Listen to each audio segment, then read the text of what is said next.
6e journée du festival culturel Gabon 9 provinces, chers téléspectateurs, l'on ne vous le dira jamais assez.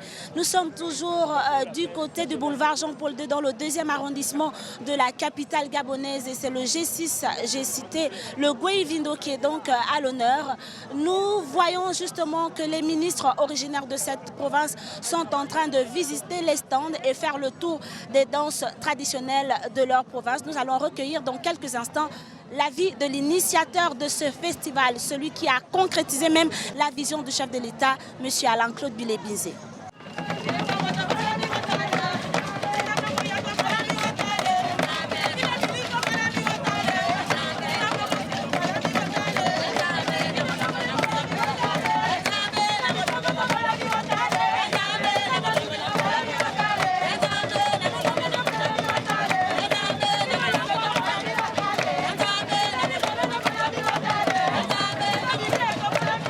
C'est une très bonne chose de voir que Gabon 9 provinces en est à sa 3e édition.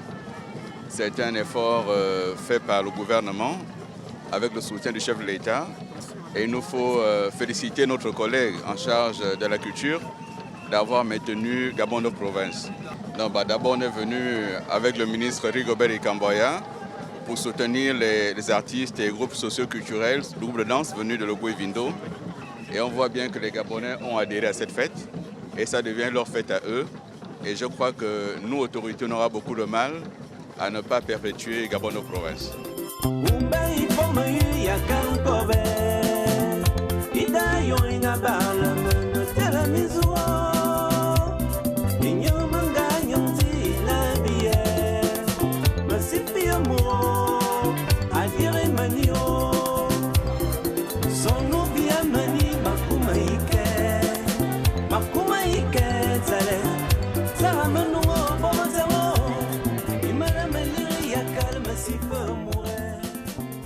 On appelle ça le Toukoute. C'est le fait de manioc avec le poisson frais. On prépare, on met le caoua, la rature d'un gruyère. Après on mélange. Après en mélangeant, c'est là où on met maintenant le poisson, on met dans le paquet, on amarre, on met au feu. C'est un plat de le Goué-Vindo. Social, original.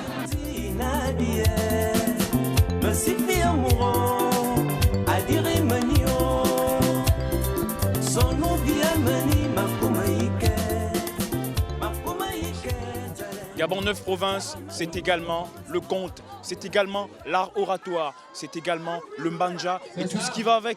Vous allez suivre avec moi les contes, la symbolique et l'origine du corps de garde chez les Bantous, notamment chez les Gabonais. Suivez-moi, on va à la découverte du corps de garde et toute sa symbolique.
Nous sommes ici en présence du maître des lieux. Le maître des lieux, ce monsieur Pambo.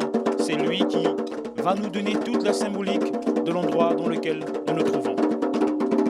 Monsieur Pambo, bonsoir. Bonsoir.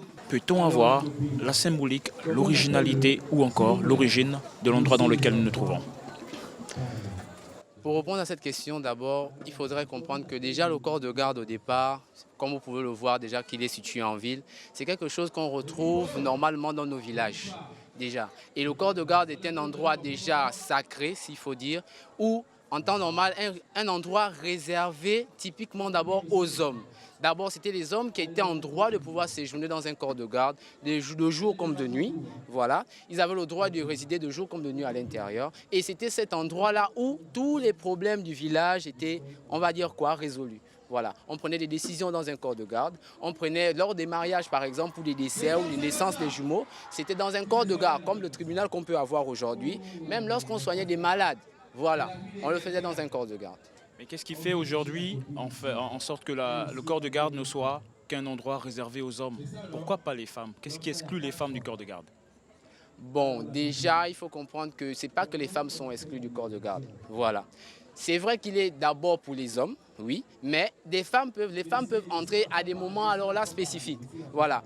À la base, d'abord, c'est lorsque les maris leur demandent, leur rappellent, par exemple, les appellent, autant pour moi, et aussi lorsqu'ils ont des messages à passer à leur mari aussi, et lors des veillées.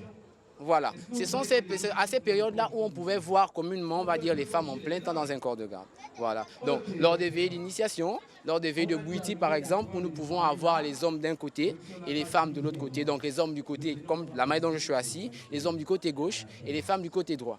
Voilà. Et lors de leurs veillées à elles-mêmes, où on va dire les veillées de femmes comme le Mabandji, non, le Mabandji, c'est leur initiation de base. Donc, le Nyembe, le Ndjembe, le Elombo. En fait, les rites traditionnels où il est question d'initiation en fait. Voilà, les femmes se trouvaient dans le corps de garde. Mais dire qu'ils ont le droit de venir s'asseoir, séjourner comme les hommes, ça ne se faisait pas en fait. Le corps de garde tend à disparaître de nos jours. Qu'est-ce qui pourrait expliquer cet état de choses? Déjà, c'est une question, on va dire, s'il disparaît déjà, il faut dire que c'est parce qu'on néglige un peu nos coutumes en fait. On néglige nos traditions. Ceux qui sont censés perpétuer la tradition ne font pas leur travail. Et nous, en tant que jeunes, nous avons, enfin, on peut dire, on a étouffé cette curiosité-là, parce que c'est de la curiosité que naît le savoir. Si nous, déjà, les jeunes, nous n'allons pas vers, nous ne pouvons pas avoir une tradition qui puisse se perpétuer. Voilà. Donc le corps de garde, c'est un endroit où, effectivement, on pouvait également conter des contes, des histoires aux enfants. Existe-t-il encore? Dans des villages, oui. Des villages vraiment reculés, ça se fait encore. Comme je disais, c'est un endroit où se faisait un peu tout. Deux fois, c'était hors du corps de garde, autour d'un feu. Voilà.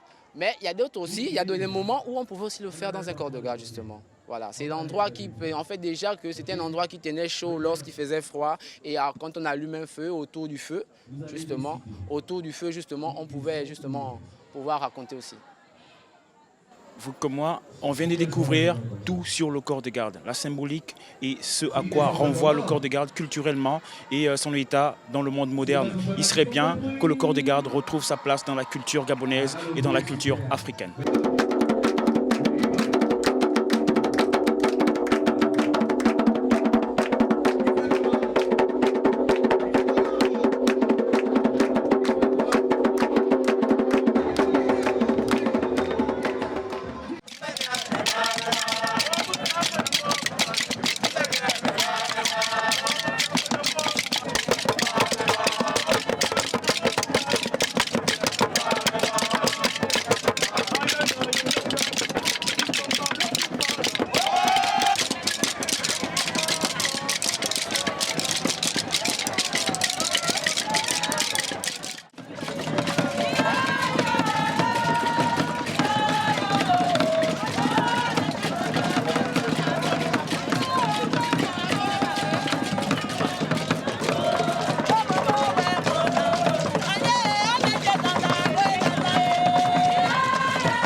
cette danse que l'on appelle la danse Mimianga. C'est une danse donc originaire de la province de Logbo-Ivindo. De quoi s'agit-il exactement?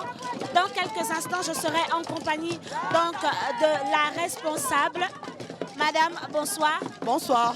Alors, il s'agit là de la danse Mimianga. Qu'est-ce que ça signifie en français? Mimianga, précisément, c'est le Ndjembe des Okandais, la danse initiatique des jeunes filles Okandais. Alors, en quelles circonstances on est amené à danser le Mimianga? On est amené à danser le Mimianga quand il y a d'abord initiation, pour la première raison, et quand il y a aussi des danses de réjouissance, comme des retraits de deuil ou des mariages.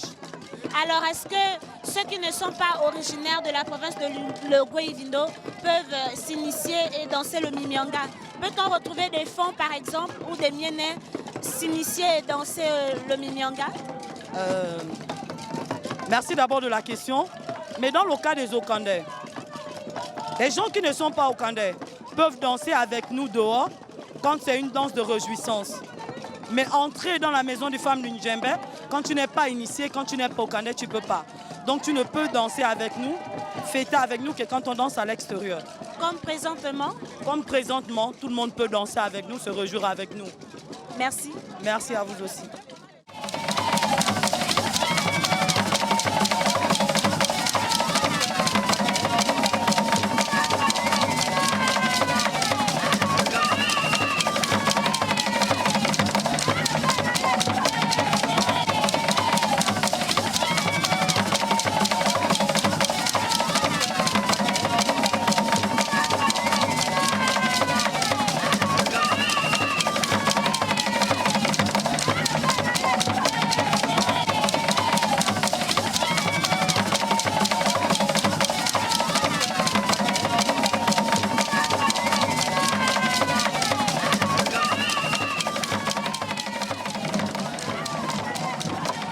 Bonsoir madame. Bonsoir. Alors comment on appelle cette danse? Cette danse, on l'appelle un look. Une danse traditionnelle de chez nous. Je suis dans le Logbo-Ivindo. Olum, ça signifie quoi? Un look, c'est une danse traditionnelle que nos ancêtres utilisaient lorsqu'ils allaient en bataille. Quand ils allaient en bataille, ils allaient en guerre, ils utilisaient cette danse-là. Ils prenaient un jeune homme qu'ils plaçaient comme un leurre. Et ce jeune homme-là, pendant qu'il dansait, certains se cachaient. Et l'équipe adverse venait contempler le jeune homme qui dansait. Ce sont ces pas-là que nous esquissons là. Donc pendant que le jeune homme dansait, l'équipe adverse tombait sur eux et il les tuait. Voilà, c'est comme ça que ça se passait. Ils utilisaient ça pour la guerre. Donc c'est en quelque sorte une ruse pour vaincre l'ennemi. Exactement, c'était une ruse pour vaincre l'ennemi. Merci. Merci madame. Le G7, le Gwelelo qui a pour chef-lieu Koulamoutou, se prêtera au jeu comme les 6 autres provinces avant elle. Nous poursuivrons l'aventure de cette 3e édition du Festival Gabon 9 Provinces avec cette partie du Gabon pour y découvrir son patrimoine culturel. À très bientôt.